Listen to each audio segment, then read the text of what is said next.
बिस्मिल्लाहिर्रहमानिर्रहीम। स्टूडेंट्स, इस यूनिट के लास्ट सेगमेंट के अंदर हम लोगों ने न्यूमेरिकल नंबर 7 को सॉल्व किया था। किसको सॉल्व किया था? 7 को। अब इस यूनिट के सिर्फ 2 न्यूमेरिकल रह गए हैं, उन दोनों को इस सेगमेंट में सॉल्व करते हैं। तो सॉल्व करते हैं नंबर 8।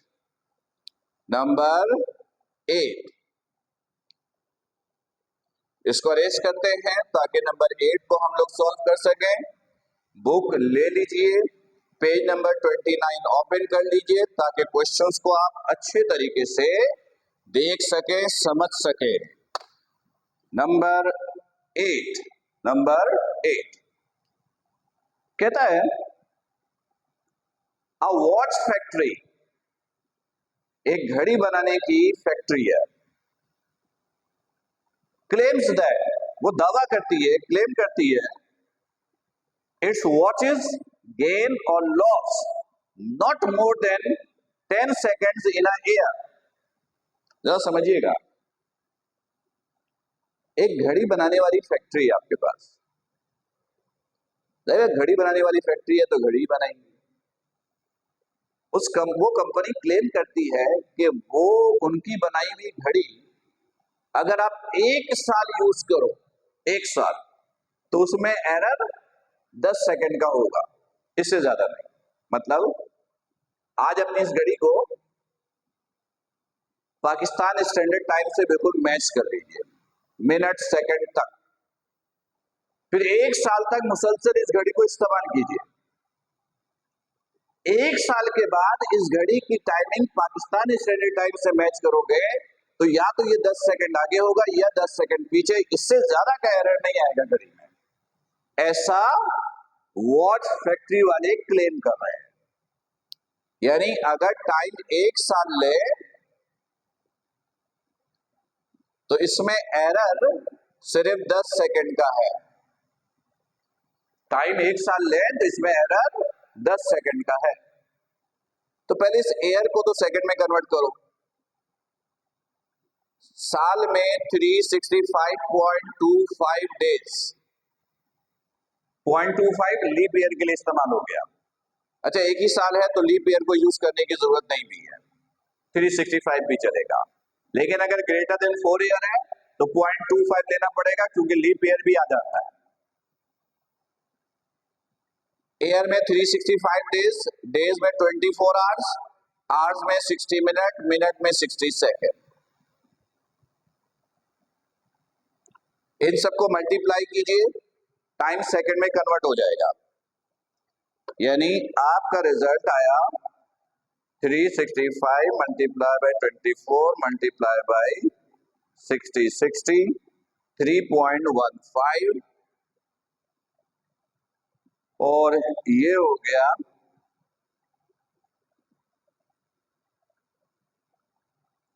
3.15 power 7 second. 1 साल में इतना सेकेंड है और उसमें एरर सिर्फ इतना है।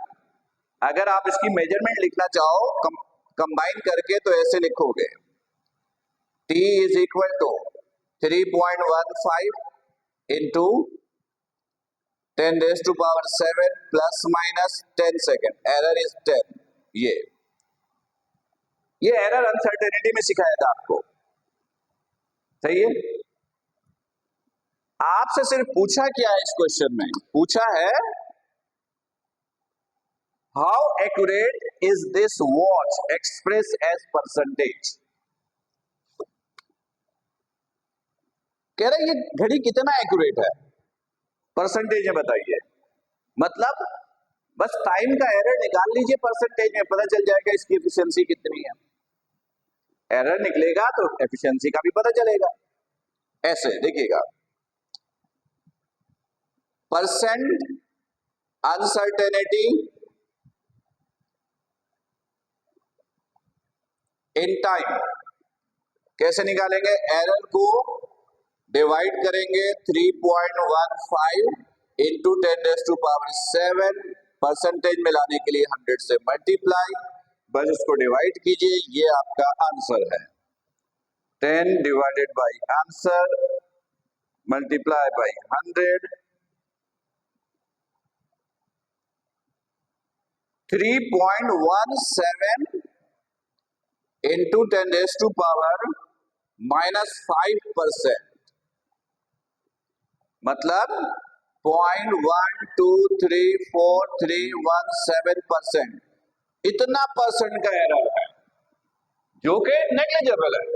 तो आप कहोगे कि घड़ी की परफॉर्मेंस तो बेइंतहा अच्छी है, राइट सर, हमें इससे मतलब नहीं, हमें एरर इन परसेंटेज निकालने के लिए कहा, वो हमने निकाल लिया, तो ये आपका रिजल्ट है, राइट। 3.17 एक्सपोनेंट -5%, ये एक साल के इस्तेमाल के बाद घड़ी के अंदर आने वाला एरर है। क्लियर? Question clear? चलिए, अगर ये क्लियर है तो अब इस सेगमेंट का आखिरी क्वेश्चन भी करते हैं। तो मैं जरा एक गिलास थोड़ा सा पानी पी लूं, फिर कंटिन्यू करते हैं। इसका आखिरी सेगमेंट देखेंगे।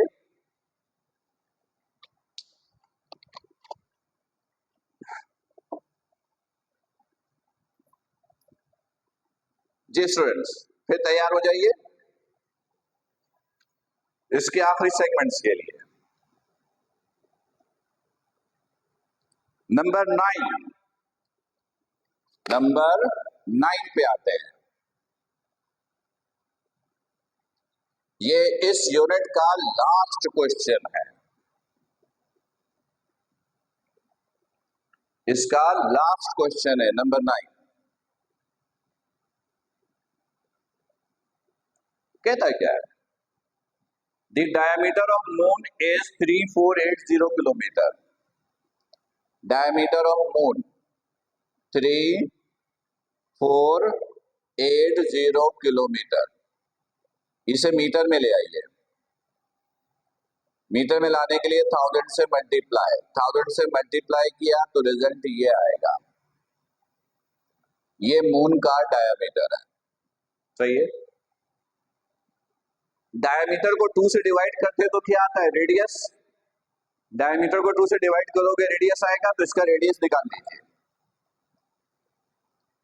Radius of moon is equal to diameter divided by 2, यानी 3.480 एक्सपोनेंट 6 डिवाइडेड बाई 2, तो डिवाइड करने पे आएगा 1.74 into 10 raise to power 6 metre. ये मून का रेडियस है। फिर क्या कहते हैं? What is the volume of the moon? तो कह रहा है मून का वॉल्यूम निकाल लीजिए। इस क्वेश्चन के 2 पार्ट्स हैं, पहले पार्ट ए सॉल्व करते हैं, फिर देखते हैं दूसरा पार्ट। मून का रेडियस गिवन है जो हमने डायमीटर से निकाला, और मून का वॉल्यूम चाहिए आपको, सही है? ओके। मून की शेप कैसी होती है? स्फेरिकल। देखा होगा मून, सब देखते हो, स्फेरिकल। तो स्फेरिकल बॉडी का वॉल्यूम का फॉर्मूला क्या होता है? वो ये होता है 4/3 पाई आर क्यूब। ऐसा ही है। मून के लिए इसको ऐसे लिख लेंगे, यहां एम कर देंगे और आर की जगह आर एम कर देंगे, बस। फिर वैल्यू पुट कर दीजिएगा। 4/3 पाई की जगह 3.142, आर एम की जगह ये 1.74 एक्सपोनेंट 6, ये इसका क्यूब। और फिर कैलकुलेटर की मदद से सॉल्व कीजिएगा। साइंटिफिक कैलकुलेटर अलाउड है एग्जाम में, तो आप उसका इस्तेमाल कीजिए। मून का वॉल्यूम निकालिए। मैं फिलहाल यहीं से देख के लिख देता हूं, पर यहां पर यस, मून का वॉल्यूम है 2.2 एक्सपोनेंट 19 मीटर क्यूब। ये मून का वॉल्यूम है, मुझे कैलकुलेट करने की जरूरत नहीं पड़ी। वैसे आप कीजिएगा कैलकुलेट, ताकि वेरीफाई हो कि आंसर यही है ना, कुछ और तो नहीं है। हो सकता है माइनर सा चेंज आए, तो जो आपकी कैलकुलेशन में है आप उसको लिखिएगा। मैंने तो बुक से देख के लिखा है। ताकि कैलकुलेशन का टाइम कंज्यूम ना करना पड़े। सही है, ये इस क्वेश्चन का पहला सेगमेंट था। दूसरे सेगमेंट में कहता है how many moles would be needed to create a volume equal to the earth. Moon का वॉल्यूम निकाल लिया, अर्थ का वॉल्यूम भी तो होगा ना। तो कह रहा है अर्थ के वॉल्यूम जितना भी है उस वॉल्यूम में इस तरह के कितने मून ऑक्युपाई कर जाएंगे। देखिए ये अर्थ है, ये अर्थ है, सही है, ये मून है अज्यूम। तो इस अर्थ के अंदर इस जैसे कितने मून आएंगे, यानी इस जैसे कितने मून आएंगे, कितने मून आएंगे, कितने मून आएंगे। अर्थ के वॉल्यूम में कितने मून ऑक्युपाई कर सकते हैं, number of moon in earth volume, ये आपसे पूछा है। यानी इसके अंदर आपसे नंबर ऑफ मून आपसे पूछा है।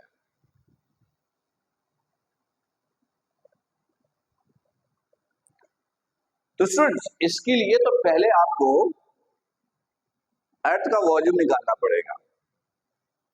क्या निकालना पड़ेगा? अर्थ का वॉल्यूम। जब अर्थ का वॉल्यूम निकालोगे तभी पता चल सकता है कि उस वॉल्यूम में कितने मून आ सकते हैं। तो अर्थ का रेडियस याद रखिएगा 6.4 या 6.38 इंटू 10⁻⁶ मीटर। ये अर्थ का रेडियस है। ये किसका रेडियस है? अर्थ का। फॉर्मूला वही यूज करेंगे, 4/3 πr³।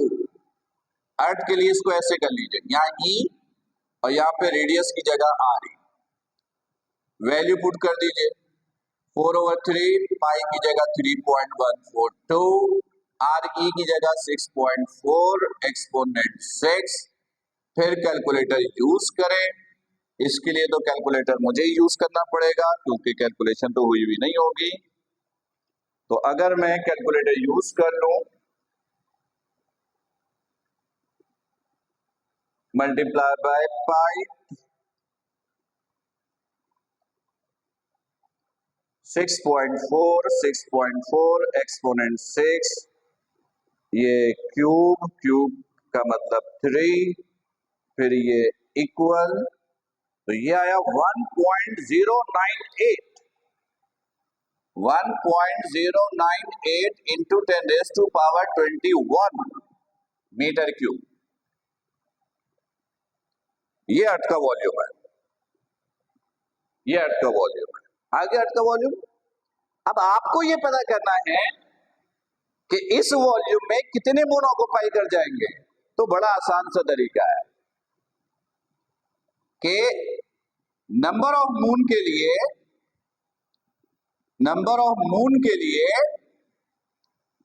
अर्थ के वॉल्यूम को मून के वॉल्यूम से डिवाइड कर दीजिए। नंबर ऑफ मून के लिए अर्थ के वॉल्यूम को मून के वॉल्यूम से डिवाइड कर दीजिए, सिंपल।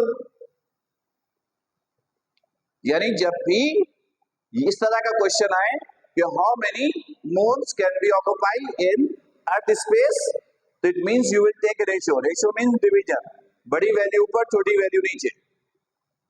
अर्थ के वॉल्यूम को मून के वॉल्यूम से डिवाइड कीजिए। तो ये है अर्थ का वॉल्यूम 1.098 इंटू 10⁻21 और मून का वॉल्यूम हमने निकाला 2.2 एक्सपोनेंट 19, या 9 लिखा हुआ है, 19, 10⁻19। डिवाइड कर दीजिए, इसको डिवाइड करेंगे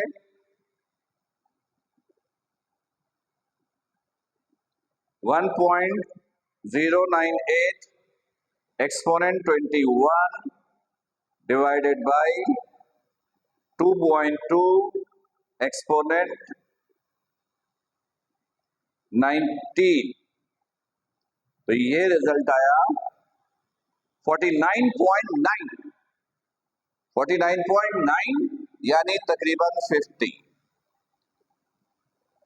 वैसे 49.9 आ रहा है मेरे पास कैलकुलेटर पे, 49.9 अगर आप देख सकें, आप खैर कैलकुलेट कर लीजिएगा खुद। यानी अर्थ इतना बड़ा है, इतना स्पेस ऑक्युपाई करता है कि ये मून की 50 नंबर 50 मून इस अर्थ के अंदर ऑक्युपाई कर सकते हैं, राइट। तो ये था क्वेश्चंस। मेरा ख्याल है कि क्वेश्चंस बिल्कुल क्लियर होगा, और यहां पर यूनिट नंबर 1 मेजरमेंट के सारे न्यूमेरिकल्स भी खत्म, चैप्टर भी फिनिश। इंशाल्लाह अगले सेगमेंट में आगे की बात करेंगे। तब तक अपना बड़ा ख्याल रखिएगा। अस्सलाम वालेकुम।